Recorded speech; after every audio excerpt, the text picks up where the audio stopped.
Hello everyone, आप सबका स्वागत है लाइफ साइंस कैफ़े में। आप देख रहे हो 7th क्लास की जियोग्राफी, जिसमें हम 4th चैप्टर कर रहे हैं एयर। Let's start. और अर्थ ही surrounded by huge blanket of air called atmosphere. हमारी अर्थ जो है एक ह्यूज ब्लैंकेट से ढकी हुई है, एयर के ब्लैंकेट से ढकी हुई, जिसे एटमॉस्फेयर कहते हैं। All living being on this earth depend on the atmosphere for their survival. सभी जो लिविंग ऑर्गेनिज्म है वो किस पे डिपेंड करते हैं? हमारे एटमॉस्फेयर पे जीने के लिए। It provides us air we breathe and protect us from the harmful effect of the sun rays। ये एयर जो है, एयर ब्लैंकेट जो है, ये क्या करता है? हमें हवा देती है सांस लेने के लिए, और जो सूर्य से आने वाली हार्मफुल रेज हैं उनके इफेक्ट से हमें बचाता है।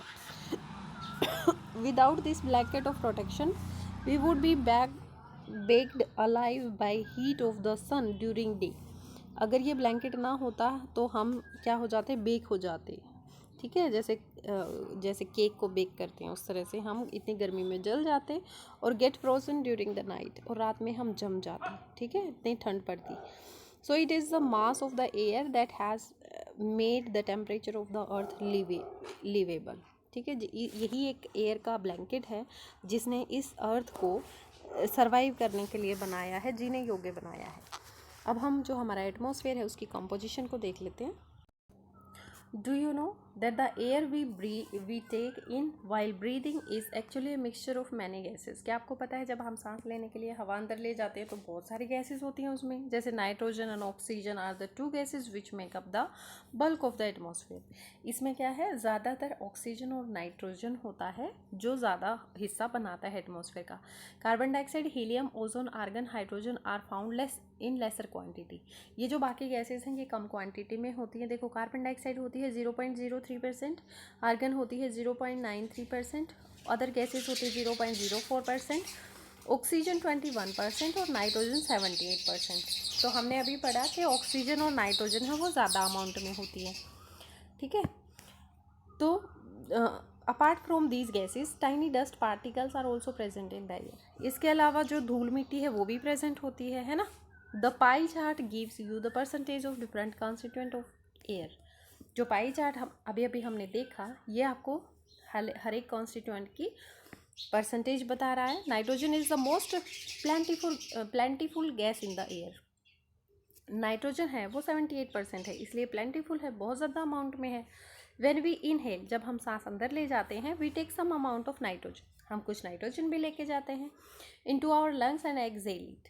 हम क्या करते हैं, सांस लेते हुए सभी गैसें ले जाते हैं। ऐसा तो है नहीं कि हम उसमें से देख सकते हैं कि ये ऑक्सीजन है, अरे इसे अंदर ले जाओ बाकी को छोड़ दो। सभी ले जाते हैं ना, तो उसमें नाइट्रोजन भी चली जाती है और फिर उसे बाहर भी निकाल देते हैं। But plants need nitrogen for their survival.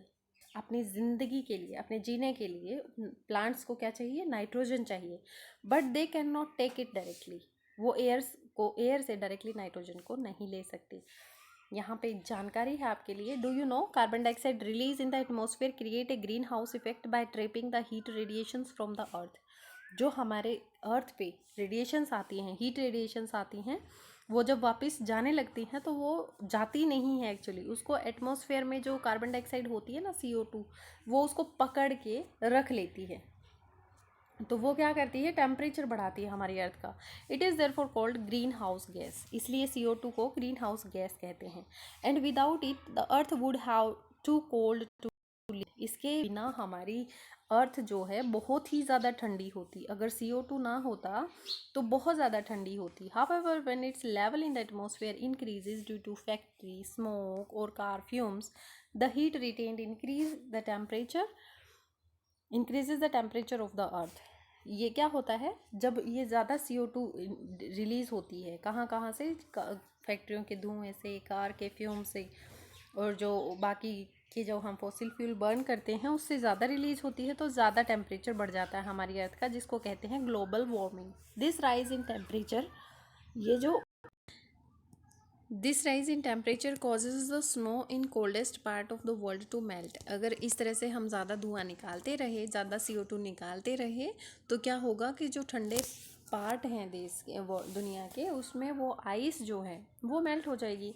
As a result the sea level rises. इसकी वजह से जो सी लेवल है वो बढ़ जाता है। कॉजिंग फ्लड इन कोस्टल एरियाज, जिसकी वजह से जो कोस्टल एरियाज़ हैं देखो, पहाड़ों पे बर्फ़ पिघल गई, नदियाँ वहाँ से निकली, ठीक है, नदियों ने पानी समुद्र में डाल दिया, समुद्र का लेवल इंक्रीज़ हो गया, जो इसके आसपास के एरियाज़ हैं, जो रहते हैं लोग वहाँ पे, उसको कोस्टल एरियाज़ बोलते हैं। तो उस एरिया में फ्लड आ जाएगी, बाढ़ आ जाएगी। There may be drastic change in the climate of the place leading to the extinction of some plants, animals and in the long run. अगर इसी तरह से ड्रामेटिक चेंज होता रहा, हमारे जो दुनिया का टेम्परेचर है वो बढ़ता रहा, तो क्या होगा, कुछ प्लांट्स और एनिमल्स हैं जिनकी प्रजाति बिल्कुल ख़त्म हो जाएंगी। क्लियर हो गया ये? नाइट्रोजन की और ऑक्सीजन की लेवल जो है वो याद रखनी है, और CO2 की तो सबसे कम है और सबसे ज़्यादा ज़रूरी भी है ये। Nitrogen directly from the air, क्या था, plant can not use directly from the air. जो प्लांट्स होते हैं वो पौधों को नहीं ले सकते सीधा एयर से। Bacteria that live in the root of the plant take nitrogen from the air and changes it from its form so that plant can use it। क्या होता है, ये कह रहे हैं कि जो प्लांट होते हैं वो सीधे नाइट्रोजन को नहीं ले सकते। एक्चुअली प्लांट्स जो होते हैं उनकी जड़ों में बैक्टीरिया होते हैं, सॉइल होती है उसमें बैक्टीरिया होते हैं, तो वो बैक्टीरिया पौधों की जड़ों के साथ एसोसिएशन बनाते हैं, जिसमें उनको रहने के लिए घर मिल जाता है, और वो बैक्टीरिया एटमॉस्फेयर से नाइट्रोजन लेकर उसको यूजेबल फॉर्म में, इस फॉर्म में कन्वर्ट कर देते हैं, ताकि उस फॉर्म को पौधे ले सकें, यूज़ कर सकें। ठीक है, तो ये एक एसोसिएशन होता है जिसे सिम्बायोटिक एसोसिएशन कहते हैं, जिसमें दोनों को बेनिफिट होता है। जो पार्टनर होते हैं दोनों को बेनिफिट होता है। जैसे आप मेरी वीडियो देखते हो, है ना, मेरा चैनल मोनेटाइज हो जाएगा, मुझे पैसे मिल जाएंगे, है ना, फिर मेरे भी जो प्रॉब्लम है वो सोल्व हो जाएंगी, और आप जो पढ़ रहे हो, आप फिर आपके कॉन्सेप्ट क्लियर हो रहे हैं, आपको जॉब मिल जाएगी, तो आपके वैसे फ़ायदा हो जाएगा। तो हम दोनों क्या कर रहे हैं, एक दूसरे का सिम्बायोटिक एसोसिएशन कर रहे हैं। ठीक है, हमारा ऐसा जोड़ है जिसमें हम दोनों को फ़ायदा हो रहा है। Oxygen is the most plentiful gas in the air. जो ऑक्सीजन है वो बहुत ही ज़्यादा प्लेंटीफुल गैस है एयर में। Humans and animals take oxygen from the air as they breathe. जो इंसान है और एनिमल्स हैं वो ऑक्सीजन को ले रहे हैं हवा से, जिससे वो सांस लेते हैं। Green plants produce oxygen during photosynthesis. जो ग्रीन पौधे होते हैं वो ऑक्सीजन को प्रोड्यूस करते हैं फोटोसिंथेसिस से। In this way oxygen content in the air remain constant. अब क्या होता है, ग्रीन पौधे तो ऑक्सीजन प्रोड्यूस कर रहे हैं फोटोसिंथेसिस के दौरान, तो हमारे लिए ऑक्सीजन आ रही है पौधों से। हम क्या कर रहे हैं, CO2 को छोड़ रहे हैं सांस लेते हुए, तो वो पौधों को मिल रही है। तो इस तरह से एक बैलेंस बन गया। If we cut trees then this balance gets disturbed. अगर हम पेड़ों को काट देंगे तो ये बैलेंस जो है वो ख़त्म हो जाएगा। ठीक है, carbon dioxide is another important gas. Carbon dioxide की बात कर लेते हैं, ये भी बहुत ज़रूरी है। हमने क्या पढ़ा, हमने नाइट्रोजन पढ़ा कि सबसे ज़्यादा पाई जाती है, लेकिन पौधे इसको इस्तेमाल नहीं कर सकते। लेकिन पौधे की जड़ों में जो बैक्टीरिया होते हैं वो उसको यूजेबल फॉर्म में कन्वर्ट कर देते हैं कि पौधे उसे इस्तेमाल कर सकें। फिर हमने ऑक्सीजन पढ़ा। ऑक्सीजन क्या है, दूसरी सबसे ज़्यादा मात्रा में पाई जाने वाली गैस है, लेकिन मनुष्य और पशु हैं वो ऑक्सीजन लेते हैं और पौधे हैं वो ऑक्सीजन को छोड़ते हैं। तो एक बैलेंस बना रहता है ऑक्सीजन में, कार्बन डाइऑक्साइड में। तो इसीलिए कहते हैं कि पेड़ों को नहीं काटना चाहिए। अब बात करते हैं कार्बन डाइऑक्साइड की। कार्बन डाइऑक्साइड बहुत ज़रूरी है। कार्बन डाइऑक्साइड, जो ग्रीन प्लांट्स होते हैं ना, कार्बन डाइऑक्साइड लेते हैं ताकि उनका खाना बन सके और वो ऑक्सीजन को छोड़ सकें। इसलिए कहते हैं कि जो पौधे होते हैं वो CO2 को लेते हैं और एटमॉस्फेयर को बैलेंस रखते हैं। ठीक है, human and animal release carbon dioxide, ये पता है आपको, हम लोग CO2 छोड़ते हैं। The amount of carbon dioxide released by the human and animal seems to be equal to the amount used by the plants which make a perfect balance. ये ऐसा लगता है कि जो पौधे छोड़ रहे हैं ऑक्सीजन वो हम ले रहे हैं, हम जो CO2 को छोड़ रहे हैं, कार्बन डाइऑक्साइड को, वो पौधे ले रहे हैं, तो इससे बैलेंस बन रहा है। फिर बैलेंस खत्म हो रहा है, ये क्यों कहा, ये इसलिए कहा, However, the balance is upset by burning of fuels। जो हम ईंधन जलाते हैं such as coal and oil, उसकी वजह से ज़्यादा CO2 बन रही है, जिसकी वजह से ये बैलेंस ख़त्म हो रहा है। अदरवाइज़ कोई दिक्कत नहीं है, जितने पौधे हैं उतने इंसान हैं। They add millions of tons of carbon dioxide to the atmosphere each year. वो क्या करते हैं, हर साल millions of carbon dioxide, billion tons carbon dioxide छोड़ते हैं।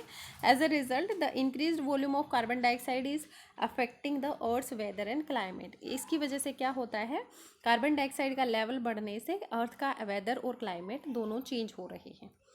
Do you know when air is heated, ये बहुत इंपॉर्टेंट कॉन्सेप्ट है और कई बार ये अप्लाई होगा।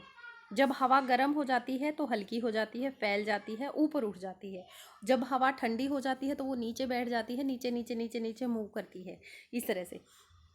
ठीक है। जब लाइटर हो जाती है तो ऊपर उठती है, याद रखना। Cold air is denser and heavy. Cold air नीचे क्यों आती है? क्योंकि उसमें कोई भी चीज़ हैवी कब होगी? जब उसमें ज़्यादा पानी मिला दोगे, है ना। कोल्ड है मतलब वो ठंडी है हवा, क्योंकि उसमें पानी है इसलिए ठंडी है। That's why it tend to sink down, इसलिए ये नीचे बैठने की कोशिश करती है। When hot air rises, cold air from surrounding area rushes there to fill in the gap. क्या होता है, जब गर्म हवा होकर ऊपर उठ जाती है तो ठंडी हवा उस जगह को भरने के लिए आ जाती है, क्योंकि गर्म हवा तो ऊपर उठ गई। अब वो ऊपर जाने के बाद वहाँ से वो गैस जो एटमॉस्फेयर में जो पानी की बूंदें होती हैं उनको लेकर वो फिर से हैवी हो जाती है। कंडेंसेशन के बाद वो बहुत ज़्यादा कंडेंस होने के बाद वो फॉर्म, जो लिक्विड फॉर्म है उसमें, मतलब बारिश की फॉर्म में नीचे गिरने लग जाती है। इस तरह से जो चक्कर चलता है उसको क्या कहते हैं? उसको कहते हैं एयर सर्कुलेशन। ठीक है, इस तरह से हमारे एटमॉस्फेयर में एयर सर्कुलेट होती रहती है।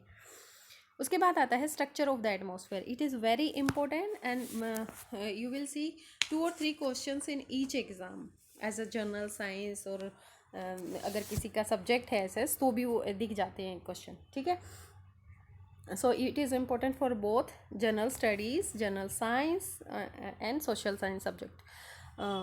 Structure of the atmosphere. Our atmosphere is divided into 5 layers.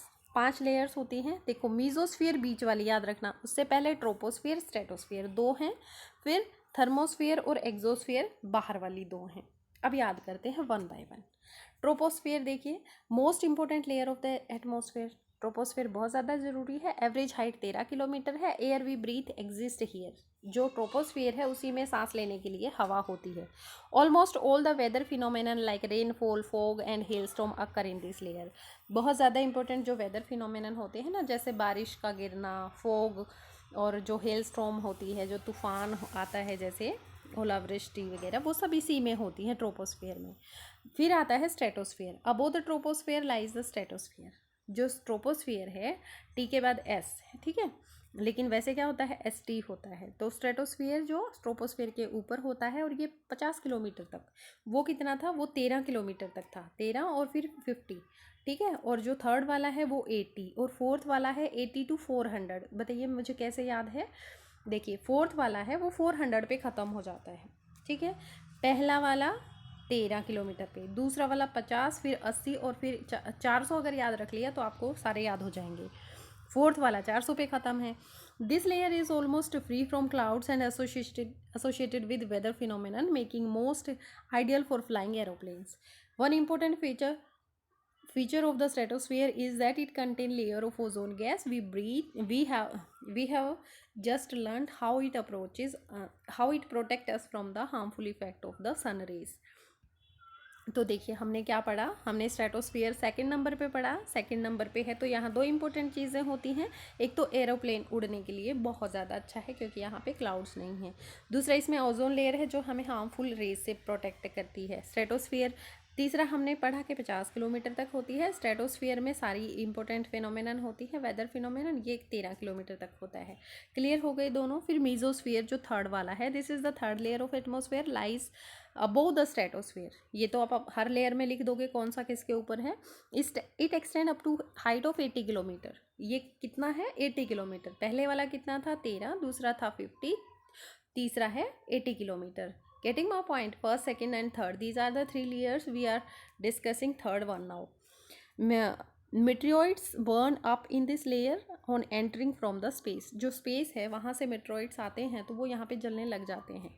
Fourth one is thermosphere. In the thermosphere, temperature rises very rapidly with increasing height.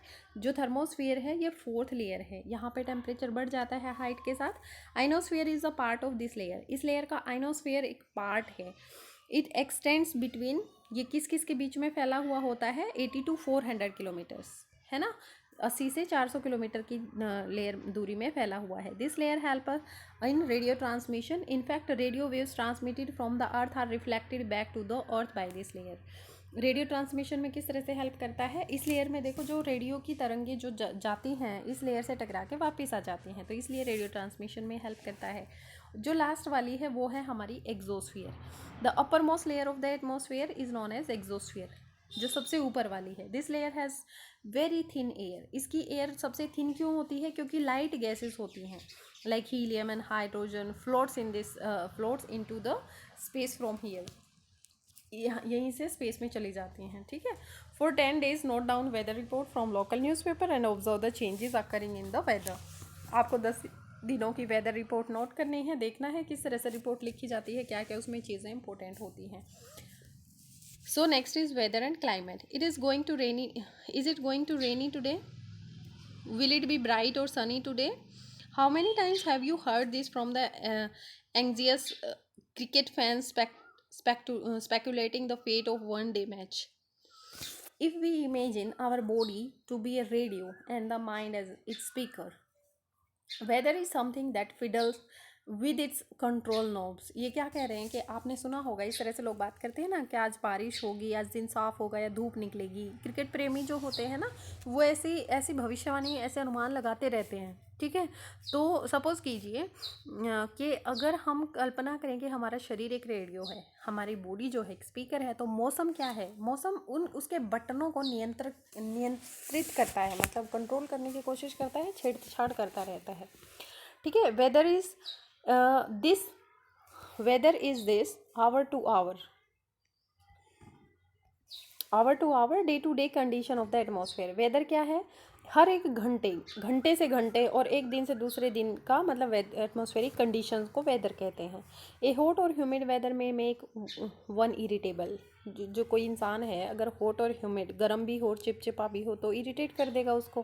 Pleasant breezy weather may make one cheerful and even plan for an outing। अगर मौसम ऐसा है कि हवादार है, अच्छा है, मतलब तो हमें आनंद देता है, तो हम क्या करते हैं फिर बाहर आउटिंग के लिए मतलब घूमने की योजना बना लेते हैं। Weather can change dramatically from day to day. जो हमारा वेदर होता है ना, वो ऐसे ड्रामे के मतलब नाटकीय रूप से चेंज होता रहता है एक दिन से दूसरे दिन। आज कैसा ही था, कल कैसा ही होगा, है ना। However, the average weather condition of a place for a long period of time represents the climate of the place। जबकि जो एवरेज वेदर कंडीशन होती है ना किसी भी जगह की, लंबे समय तक रिप्रेजेंट करती हैं उसका क्लाइमेट, ठीक है। वेदर तो day to day condition, hour to hour हो गई। क्लाइमेट क्या होता है? कई सालों का अगर हम देखें रिकॉर्ड तो उससे हमारा क्लाइमेट पता चल जाता है। Now do you understand why we have daily weather forecast. अब आपको पता चल गया कि हम डेली वेदर फोरकास्ट क्यों देखते हैं, ठीक है, क्यों रिलीज होता है इस तरह से। You will be surprise to know that the earth receives only 1 in 2 2 के बाद 90, मतलब 2 अरबवां हिस्से का मतलब सिर्फ एक ही पार्ट लेता है। हमारी अर्थ जो है पूरी सन की एनर्जी इतनी आती है और उसका एक ही हिस्सा यूज़ करता है ना, तो मतलब सारी वेस्ट ही हो रही होगी। फिर बात करेंगे हम टेम्परेचर की। The temperature you feel every day is the temperature of the atmosphere. जो आप महसूस करते हो एक्चुअली वो टेम्परेचर एटमॉस्फेयर का टेम्परेचर होता है, ठीक है। एटमॉस्फेयर का टेम्परेचर कम है तो आपको ठंड लगेगी, अगर एटमॉस्फेयर का ज़्यादा टेम्परेचर है तो आपको गर्मी लगेगी। The degree of hotness and coldness of air is known as temperature. अगर आपको टेम्परेचर की डेफिनेशन पूछ ले कोई तो आप बता देना, ठीक है, क्योंकि आपने यहाँ पढ़ा है degree of hotness and degree of coldness of air, ठीक है। ऐसा नहीं कि कपड़े का टेम्परेचर देखोगे या आप अपना खुद का टेम्परेचर देखोगे, नहीं, आपसे दुनिया नहीं चल रही, हवा से दुनिया चल रही है। Temperature of the atmosphere changes not only between day and night but also from season two season. जो टेम्परेचर है एटमॉस्फेयर का वो चेंज होता है एक दिन से दूसरे दिन, एक दिन से रात, दोनों का मतलब अलग अलग हो जाता है। Summers are hotter than winters. जो समर होती हैं वो हॉट होती हैं, विंटर्स होती हैं वो ठंडी होती हैं। Important factor that influence the distribution of temperature is insolation. जो इम्पोर्टेंट फैक्टर है जो टेम्परेचर को डिस्ट्रीब्यूट करता है वो इंसोलेशन है, ठीक है, आतपन कहते हैं जिसे। Insolation is the incoming solar energy intercepted by the earth. जो इंसोलेशन क्या होता है? सूर्य से आने वाली ऊर्जा जिसे पृथ्वी रोक लेती है उसे इंसोलेशन कहते हैं। The amount of insolation decrease from the equator toward the pole. क्या होता है, हमारी अर्थ इस तरह से है, ये हमारा इक्वेटर है, तो इंसोलेशन कहाँ ज़्यादा होगा? इक्वेटर पे होगा, और डिक्रीज़ कहाँ हो जाएगा? पोल्स पे हो जाएगा। पोल्स पे क्या है? बर्फ़ गिरती है ज़्यादा, तो वहाँ पे ज़्यादा धूप वगैरह नहीं होती। अब ये टर्म्स आपने याद रखनी है, कई बार पूछ लेते हैं। बैरोमीटर क्या होता है? मेजर्स एटमॉस्फेरिक प्रेशर, ठीक है। एटमॉस्फेरिक प्रेशर को मेज़र करने के लिए बैरोमीटर एक मशीन होती है, उसको यूज़ करते हैं। थर्मोमीटर से हम टेम्परेचर को मेजर करते हैं। और उसके बाद हमारा है रेन गॉज। रेन गॉज से क्या होता है? अमाउंट ऑफ रेनफॉल को मेजर करते हैं, ठीक है। फिर है रेन विंड वेन, ठीक है, ये शो करता है विंड की डायरेक्शन को। उसके बाद आता है temperature decreases in the same manner. तो टेम्परेचर क्या होता है? इसी तरह से डिक्रीज हो जाता है। कहाँ से? इक्वेटर से और पोल्स की तरफ। क्लियर है सबके लिए? Now you understand why poles are covered with snow. अब आपको पता चल गया कि स्नो से क्यों ढके होते हैं poles. If the earth atmosphere rises too high, अगर अर्थ का टेम्परेचर बहुत ज़्यादा बढ़ जाता है, it would become too warm for some crops to grow. तो ज़्यादा बढ़ जाएगा तो ये बहुत ज़्यादा गर्म हो जाएगा, कुछ क्रॉप्स ग्रो ही नहीं करेंगी। Temperature in the cities is much higher than that of the village. जो टेम्परेचर है वो शहरों का ज़्यादा होता है गाँव के कंपेरिजन में। क्यों? देखिए, क्योंकि the concrete and the metals in the building and the asphalt of roads get heated during the day. जो दिन में है वो गाड़ियाँ चलती हैं इतनी, उसकी वजह से बिल्डिंग्स हैं वो गर्म हो जाते हैं। जो रोड एसफॉल्ट है वो गर्म हो जाता है। मेटल लगे हुए हैं बिल्डिंग्स में, वो भी गर्म हो जाते हैं। This heat is release during the night. ये हीट है, ये गर्मी है, ये रात को रिलीज़ होती है। इस वजह से शहर गर्म होते हैं। दिन में तो वैसे ही गर्म, और रात को फिर वो रिलीज़ होती है इसलिए गर्म। So also the crowded high rise building of the cities trap the warm air and thus rises the temperature of cities। जो बड़ी बड़ी बिल्डिंग्स हैं वो गर्म हवा को इधर उधर नहीं जाने देती, वो पकड़ के ही रखती हैं बिल्डिंग्स अपने अंदर बीच में। तो इस वजह से शहरों का टेम्परेचर ज़्यादा होता है। The standard unit of measuring the temperature in degree is the degree Celsius. जो स्टैंडर्ड यूनिट है ना टेम्परेचर मेजर करने की, वो डिग्री सेल्सियस है। It was invented by Anders Celsius. ये इन्वेंटेड की थी, खोज की थी किसने? Anders Celsius. One of the Celsius scale the water freeze at 0 degree and boil at 100 degree Celsius. कई बार क्या होता है, पानी 0 डिग्री सेल्सियस पे जमता है और 100 डिग्री सेल्सियस पे उबलता है। एयर प्रेशर की हम बात करते हैं। You will be surprise to know that air above us presses us with the great force in our body on our body. आपको हैरानी होगी कि जो एयर है हमारे चारों तरफ, वो हमारे ऊपर फोर्स लगाती है। However we don't even feel it. हमें महसूस नहीं होता, लेकिन हवा जो होती है हमारे ऊपर फोर्स लगाती है। This is because the air pressure precious us from all direction. हमें महसूस क्यों नहीं होता? क्योंकि हवा चारों तरफ से ही प्रेशर लगा रही है। ऐसा नहीं है कि हमारे फेस पे ही लगा रही हो या फिर लेग्स पे ही लगा रही हो। Our body exerts the counter pressure. हमारी बॉडी भी उसके विपरीत दिशा में प्रेशर लगाती है, ठीक है। The air pressure is defined as the pressure exerted by the weight of the air on the earth surface. Air pressure actually क्या है? जो प्रेशर हवा लगाती है अर्थ सरफेस पे, उससे एयर प्रेशर कहते हैं। As we go up the layer of atmosphere the pressure falls rapidly. जैसे ही हम ऊपर जाते हैं तो एयर प्रेशर कम हो जाता है, ठीक है। Air pressure is highest at sea level and decrease with the height. Air pressure सबसे ज़्यादा कहाँ होगा? जहाँ पे एयर का प्रेशर ज़्यादा होगा। कहाँ होगा? जहाँ पे वो हैवी होगी। हैवी कहाँ होगी? जहाँ पे वो ठंडी होगी। ठंडी कहाँ होगी? जहाँ पे पानी होगा, ठीक है। तो पानी है सी में, समुद्र में, तो वहाँ पे ज़्यादा एयर प्रेशर होगा, लेकिन कम हो जाएगा अगर हम ऊपर ऊपर ऊपर उठते जाते हैं, तो हाइट के साथ कम हो जाता है। Horizontally the distribution of air pressure is influenced by temperature of the air eight A given place. Horizontally अगर हम देखें, एयर प्रेशर इन्फ्लुएंस होता है किसी टेम्परेचर का, एयर का उस जगह पे टेम्परेचर कितना है। In area where temperature is high, अगर किसी जगह पे टेम्परेचर ज़्यादा है, air gets heated and rises. तो एयर क्या हो जाएगी? प्रेशर नहीं डालेगी, वो तो खुद ही फैल जाएगी, हल्की हो जाएगी, ऊपर उठ जाएगी। This creates a low pressure area, जिसकी वजह से लो प्रेशर एरिया हो जाएगा। Low pressure is associated with cloudy skies and wet weather. Low pressure area किससे एसोसिएटेड है? क्लाउडी स्काई से, वेट वेदर से, ठीक है। In areas having low temperature, जहाँ पे टेम्परेचर बिल्कुल कम है, एयर इज़ कोल्ड, हवा वहाँ पे ठंडी होती है। इट इज़ देयरफॉर हैवी, इसलिए वो ठंडी होती है, ठीक है। जहाँ पे टेम्परेचर कम, वहाँ पे हवा ठंडी, इसलिए हवा भारी होती है। Heavy air sinks, heavy air नीचे जमने की कोशिश करती है। Create a high pressure area, जिसकी वजह से क्या होता है? हाई प्रेशर एरिया हो जाता है। High pressure is associated with clear and sunny skies. High pressure किससे जुड़ी होती है? क्लियर और हाई स्काई से जुड़ी होती है, ठीक है। The air always moves from high pressure areas to low pressure areas. हमेशा हाई प्रेशर कहाँ होगा? जहाँ एयर ठंडी होगी।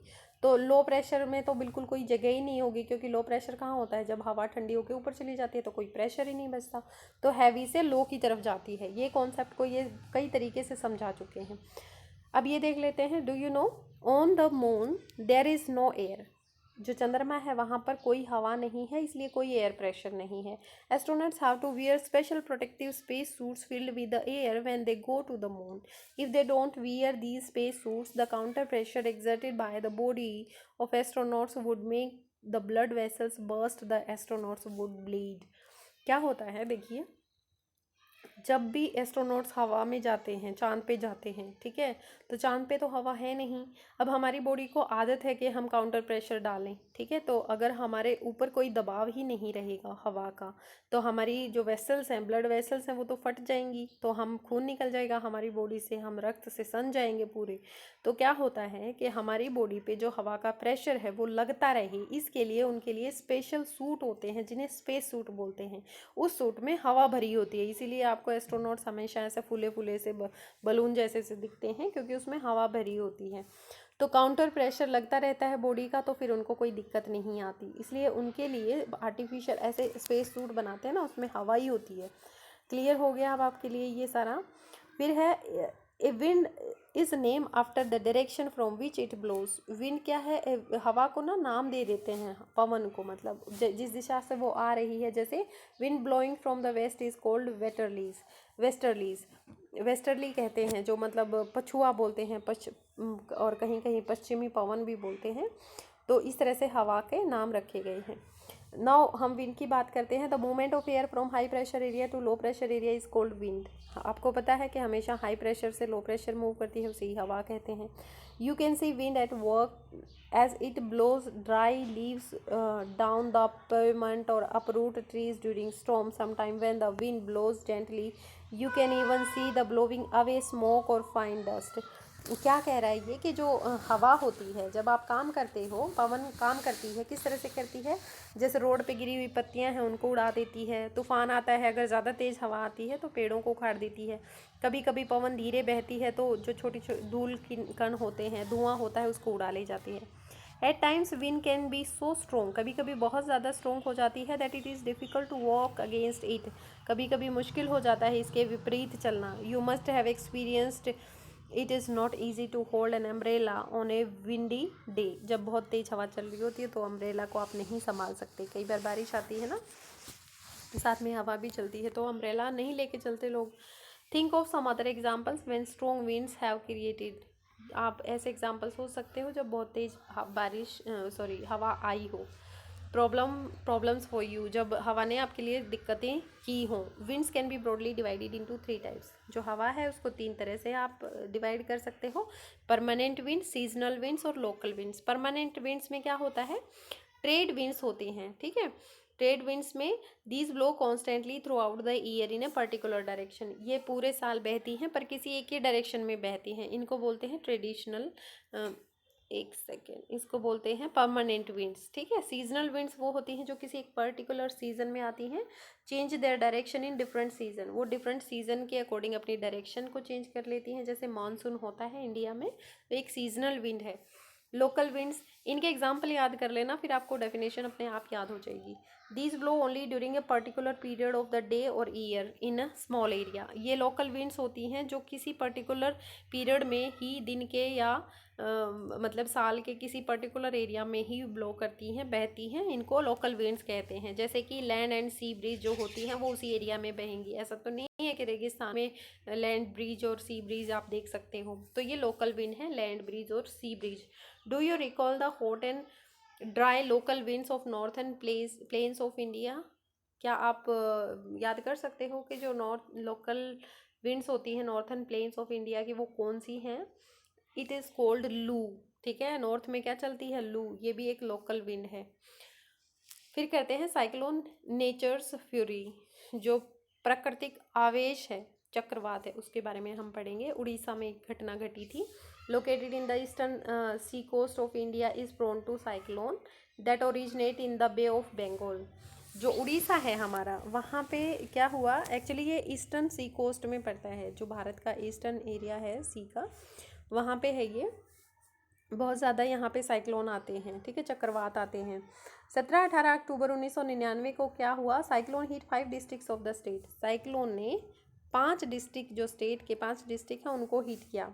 Another super cyclone originated on 29th, देखिए एक के बाद एक साइक्लोन आ रहे हैं। फिर 29th को साइक्लोन आया जिसने बहुत ज़्यादा पोर्शन है उसको नष्ट कर दिया। फिर damage caused were mainly due to the 3 factors. इसमें डैमेज किस वजह से हुई थी, एक तो विंड वेलोसिटी इतनी ज़्यादा थी, एक बारिश इतनी ज़्यादा थी, एक टाइडल सर्ज इतना ज़्यादा था, ठीक है। तो इन सभी तीनों चीज़ों की वजह से वो बहुत ज़्यादा नुकसान हुआ। The winds of up to 26 kilometre per hour lasted for over 36 hours. जो हवा चल रही थी वो कितनी थी, 260 किलोमीटर पर घंटा, और ये 36 घंटे तक लगातार ऐसी ही हवा चली।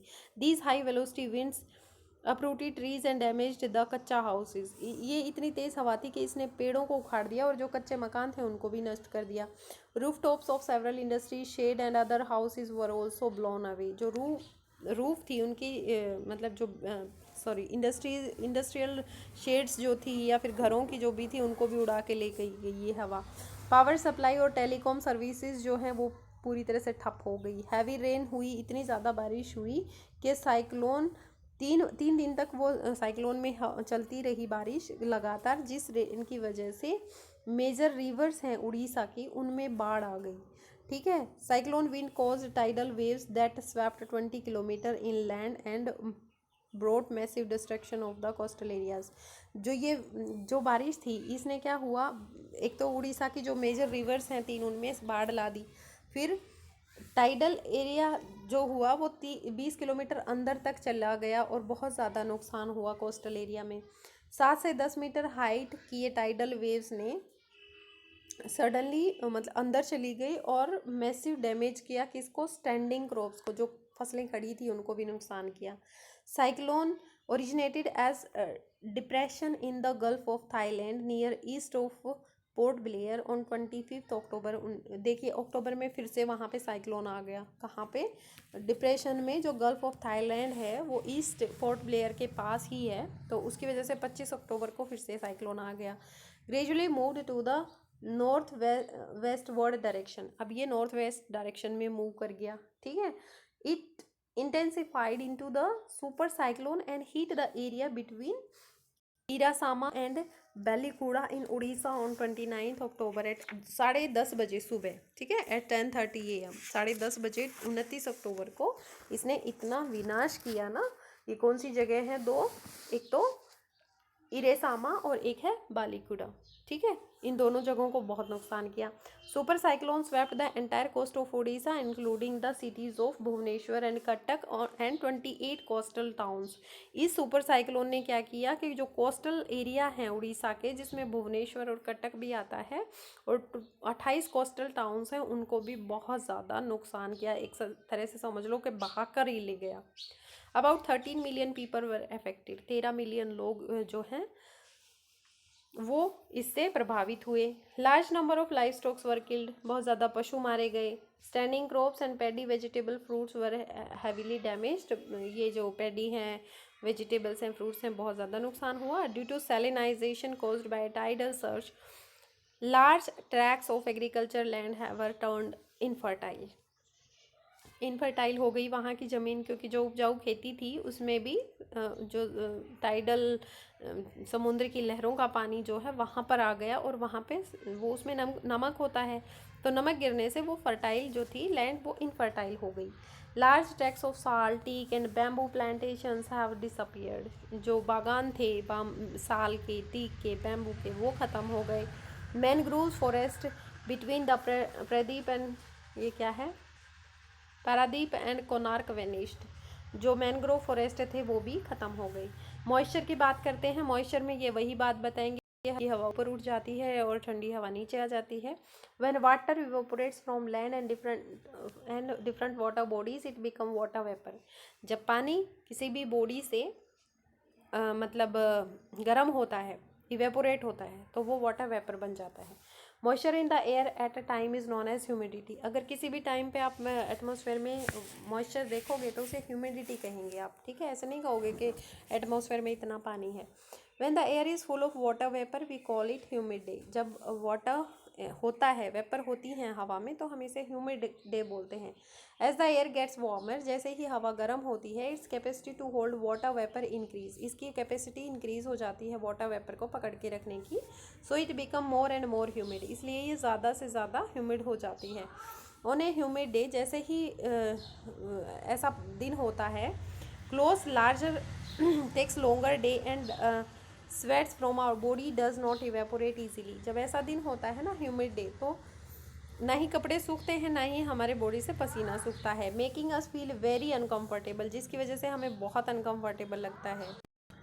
When the water vapour rises, जब पानी की वेपर्स ऊपर उठती हैं, स्टार्ट कूलिंग, ये ठंडा होना शुरू हो जाती हैं, वाटर वेपर कंडेंस होती हैं, फिर जिसकी वजह से ड्रॉपलेट्स ऑफ वाटर के मतलब बूंदें बनना शुरू हो जाती हैं। Clouds are just masses of such water droplets, जो क्लाउड्स होते हैं वो इसी तरह के मास होते हैं, मतलब बहुत ज़्यादा ड्रॉपलेट्स इकट्ठी हो जाती हैं, उसी से क्लाउड बनता है। ये वाटर ड्रॉपलेट्स हवा में तैर नहीं सकती, तो वो बहुत ज़्यादा प्रेसिपिटेशन मतलब कि प्रेसिपिटेट होने की वजह से मतलब गिरने लग जाती हैं, तो उससे हमारी फिर बारिश हो जाती है। Jet planes flying in the sky leave a white trail behind them, जो जेट प्लेन्स होती हैं जो हवा में उड़ती हैं, उसकी वजह से पीछे क्या दिखता है हमें, इंजनों से निकलती हुई नमी संघनित हो जाती है, वो निशान छोड़ते हैं, सफ़ेद निशान छोड़ते हैं। The moisture from the engine condenses, यही तो मैं बोल रही हूँ कि जो मॉइस्चर निकलता है इंजन से, जेट प्लेन के इंजन से मॉइस्चर निकलता है, वो कंडेंस हो जाता है, संघनित हो जाता है। We see trails of this condensed moisture for some time, हम क्या देखते हैं कि कंडेंस्ड मॉइस्चर को देखते हैं कुछ टाइम के लिए। क्यों देख पाते हैं? क्योंकि वहाँ पे एयर नहीं होती उसे डिस्टर्ब करने के लिए। Precipitation that come down to the earth in liquid form is called rain, जो प्रेसिपिटेशन लिक्विड फॉर्म में आ जाती है उसे रेन कहते हैं। Most of the ground water come from rain water, ज़्यादातर ग्राउंड वाटर रेन वाटर की फॉर्म में आता है। Plants help preserve water, plants क्या करते हैं, वाटर को प्रिजर्व करने में हेल्प करते हैं। When trees on hills are cut, जब पहाड़ों पे पेड़ काटे जाते हैं। Rain water flows down the bare mountains and can cause flooding in low lying areas, जब हम पेड़ को काट ही देंगे तो पानी नीचे बह के आ जाएगा, बहुत जल्दी आ जाएगा, जिसकी वजह से फ्लडिंग हो जाएगी, जो नीचे के एरिया है वहाँ पे बाढ़ आ जाएगी। On the basis of the mechanism there are 3 types of rainfall, इसी के बेस पे जो बारिश होती है वो 3 तरह की होती है। Convectional rainfall, orographic rainfall and cyclonic rainfall. ये क्या होती है? संवहनी वर्षा, पर्वतीय वर्षा और चक्रवाती। साइक्लोनिक क्या होती है? चक्रवाती रेनफॉल। हाँ, और अब एक पॉइंट और बच गया है यहाँ पे, देखो, rainfall is very important for the survival of plant, जो रेनफॉल होती है पौधों के जीने के लिए और इंसानों के, even animals, it is very essential for both plants and animals. It bring fresh water to the earth surface, हम हमारी अर्थ पे जो फ्रेश वाटर आता है वो रेन की वजह से ही आता है। इफ़ रेनफॉल इज लेस, अगर पानी कम है तो स्कैरिटी एंड ड्रॉट अकर, तो क्या हो जाएगा? सूखा पड़ जाएगा, अकाल पड़ जाएगा। On the other hand if it is more, floods takes place, तो अगर ये ज़्यादा अमाउंट में हो जाता है तो क्या हो जाता है? बाढ़ आ जाती है। क्या आपको पता है other form of precipitation are snow, sleet and hail, जो बारिश के दूसरे रूप है उसमें हिम, सहिम वर्षा और ओला होती है। ठीक है, तो ये हमारा चैप्टर यहाँ पे समाप्त होता है। आई होप आपको अच्छा लगा होगा। हो सकता है कि थोड़ी सी प्रॉब्लम आती है, स्टार्टिंग में याद नहीं कर पाते हो, लेकिन आप दोबारा से सुन लेना, एक बार खुद चैप्टर रीड करके देख लेना। अगर दोबारा नहीं सुनना चाहते हो तो भी कोई बात, और आप मेरी वीडियो लाइक ज़रूर कर दिया करो। Thank you for watching life science cafe.